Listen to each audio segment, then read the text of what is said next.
Hey guys, how you doing?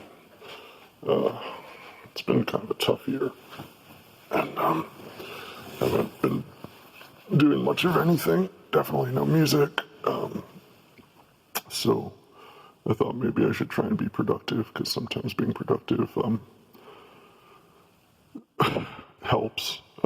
So I'm going to do one of these synthesizer tutorials. I've been seeing they're like pretty popular on YouTube, and I know usually they're done in a studio or somewhere where you could actually hear the synthesizer, but I'm just going to do it from bed because that's where I've been spending most of my time.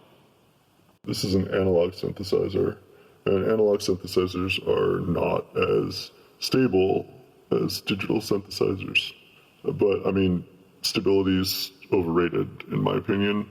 You know, do you want stability or do you want personality? It would be nice if people were a bit more honest about that. So let's start with the oscillator, which is the basic building block of a synthesized sound. It's an oscillating electronic signal that you can hear. It just sort of swings back and forth like the pendulum of a clock, just forever. And these are all the different wave shapes that you can choose, but they pretty much all sound the same, so don't even bother. Oscillator sync syncs the start of one oscillator to another's. Wouldn't that be amazing to have one of these? To just flip a switch and suddenly be in sync with something or someone. This is glide, which lets one pitch frequency glide into another. You might know it as Portamento. It makes your oscillator's pitch sort of like a person who arrives at a party and just glides in and is completely at ease. And people are gathering around the person and laughing at their jokes, as opposed to just arriving suddenly and awkwardly. This is the LFO. LFO are oscillators, but they run at lower frequencies, typically under 20 hertz. Basically, the LFO is doing all the heavy lifting for all the modulation in a synthesizer. But the thing is, you know, you can't actually hear it. It's like no one's even listening to it, but people are listening to everyone he's influencing. But he's the one that did everything first, and everyone's just copying him and taking credit. Anyway, the LFO has a bunch of different wave shapes you can select, and you can see the ones at the top are sample and hold. I should explain that. Sample and hold just samples a totally random voltage and holds it for a moment, and then it just moves on to another totally random voltage and holds it just for a moment. And the pattern just goes on and on, just completely random voltages. In the end, it just goes, is that sound worth it? Tell me, is that sound worth it?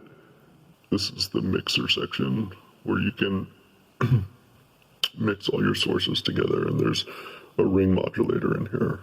I'm not really sure why it's called a ring modulator. I should have probably Googled that, but probably something to do with a ring.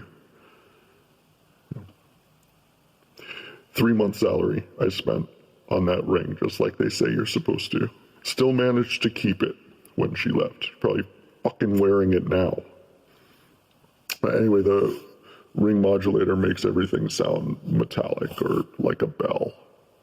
There's also a white noise generator. People use white noise to fall asleep. It's all of the frequencies all at once. It's exhausting.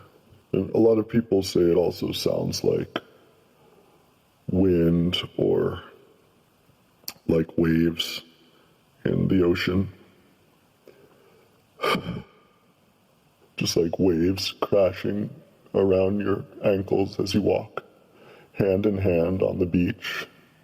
thinking, just maybe this time things would last forever. But alas,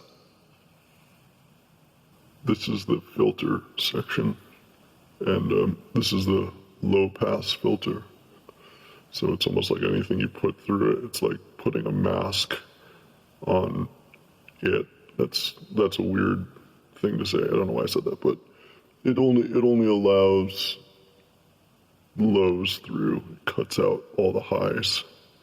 I don't know, I like it the best. And this is the cutoff.